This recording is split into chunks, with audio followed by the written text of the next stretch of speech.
அம்மா வீட்டில் தான் இன்றைக்கி மார்னிங்கே வந்தேன். இப்போ நான் அங்கே தான் விளக்குலாம் ஏற்றிருக்கேன் பாருங்கள். நல்லா இருந்துச்சு. குழம்பும் நான் தான் போட்டிருந்தேன். விளக்கு ஆக்சுவலாக பார்த்தீங்கன்னா மழை லைட்டாக தூறல் போட்டுட்டு இருந்தது. அதனால் வந்து பார்த்திங்கன்னா ஒரு விளக்கு நின்றுடுச்சு.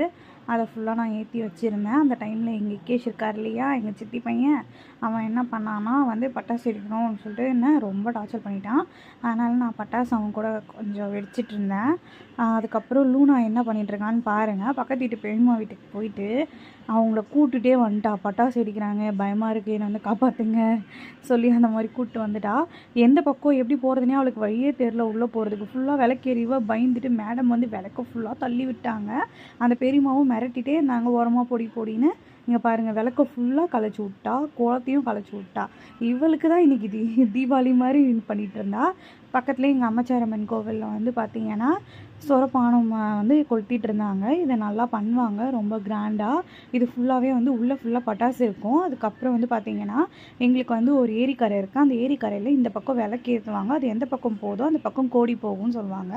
அதை பார்த்துட்டு வந்து இவங்க இதை வந்து கொளுத்துவாங்க. இந்த வாட்டி வந்து பார்த்திங்கன்னா ஈர விரவாக இருந்ததால் கொளுத்ததுக்கு வந்து முடியல, எரிய மாட்டேங்குதுன்னு லைட்டாக கெரோசினும் ஊற்றுனாங்க. அப்புறம் தான் அது கொளுத்துச்சு. பட்டாசு அதிகமாக வெடிக்குதுன்றதால நாங்களும் வீட்டுக்கு கிளம்பி வந்துட்டோம். அந்த கிளையும் வீட்டுக்கு எடுத்துகிட்டு வந்துட்டோம். பாய் பாய். நான் சொன்னேன் இல்லையா, அந்த இது வந்து கொளுத்திருந்தாங்கன்னு, இந்த கிளை தான் அது. அதை எடுத்துகிட்டு வந்து